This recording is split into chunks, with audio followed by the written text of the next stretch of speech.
Jour 6. Que choisirez-vous? Vivre dans l'inquiétude ou vaincre l'esprit d'inquiétude? Un jour, je priais une prière de repentance avec un pasteur. Pendant que je priais, les yeux spirituels du pasteur se sont ouverts. Alors que je me repentais des péchés de notre peuple dans le passé, lorsqu'ils avaient adoré d'autres dieux, et que je confessais mon propre orgueil et diverses mauvaises actions, le pasteur a réellement vu des esprits impurs sortir un par un. C'était vraiment étonnant.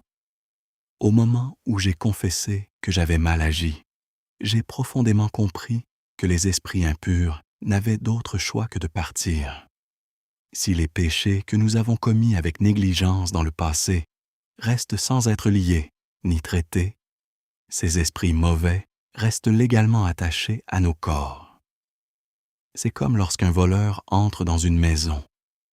Si le propriétaire ne lui dit pas de partir et reste silencieux, le voleur reste simplement et continue d'y vivre. Chaque fois que je lisais la prière de repentance, mon cœur se sentait fortement convaincu. Puis est venue la partie où nous devions nous repentir de l'inquiétude et de l'anxiété. En lisant cette prière à voix haute, au plus profond de mon cœur, je ne pouvais pas du tout être d'accord avec elle. Je pensais, je ne suis pas quelqu'un qui s'inquiète beaucoup. Je dépends toujours de Dieu et je ne suis pas anxieux. Comme je suis, naturellement, une personne très positive, je croyais que je n'étais pas quelqu'un qui s'inquiète. À ce moment-là, le pasteur a soudain dit « L'esprit d'inquiétude ne part pas. Pourquoi donc? » J'ai été surpris intérieurement. Je ne pouvais me souvenir d'aucun moment précis où je m'étais inquiété, et j'avais l'impression de ne lire la prière qu'avec mes lèvres. Alors, j'ai arrêté de lire la prière de repentance.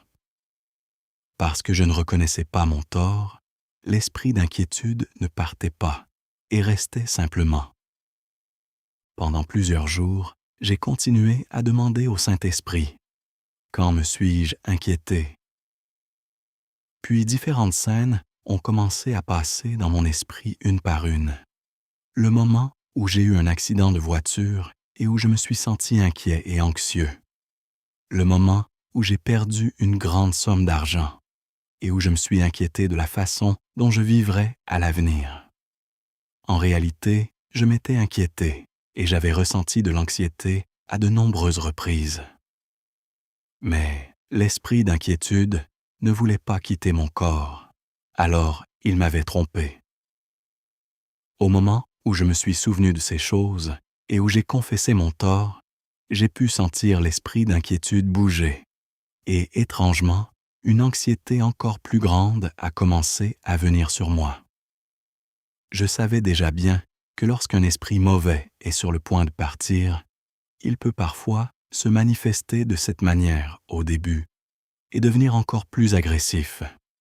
Je n'ai donc pas eu peur et j'ai déclaré plusieurs fois encore « Je ne vis pas dans l'anxiété. Je vis seulement par la foi, en faisant confiance à Jésus. » Alors l'anxiété a disparu. La paix de Jésus est venue et je me suis endormi. J'ai remporté la victoire.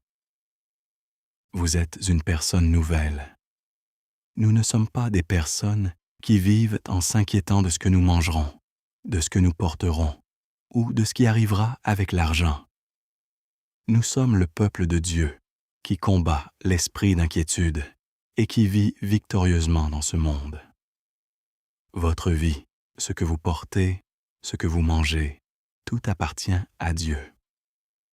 Vous êtes un enfant de Dieu. Vous êtes un guerrier de Dieu qui combat tout esprit mauvais qui nous trompe et nous détruit. Confessons devant Dieu que nous avions tort. Déclarons fermement « Je mets mon inquiétude sur la croix. Je mets mon inquiétude sur la croix. Je mets mon inquiétude sur la croix. Père Dieu, je me dis enfant de Dieu. Pourtant, j'ai douté de ta puissance et de ton aide. Alors, j'ai regardé les circonstances et je me suis inquiété. Je n'ai pas pu te confier mes lourds fardeaux, Seigneur, et j'ai plutôt essayé de tout porter moi-même.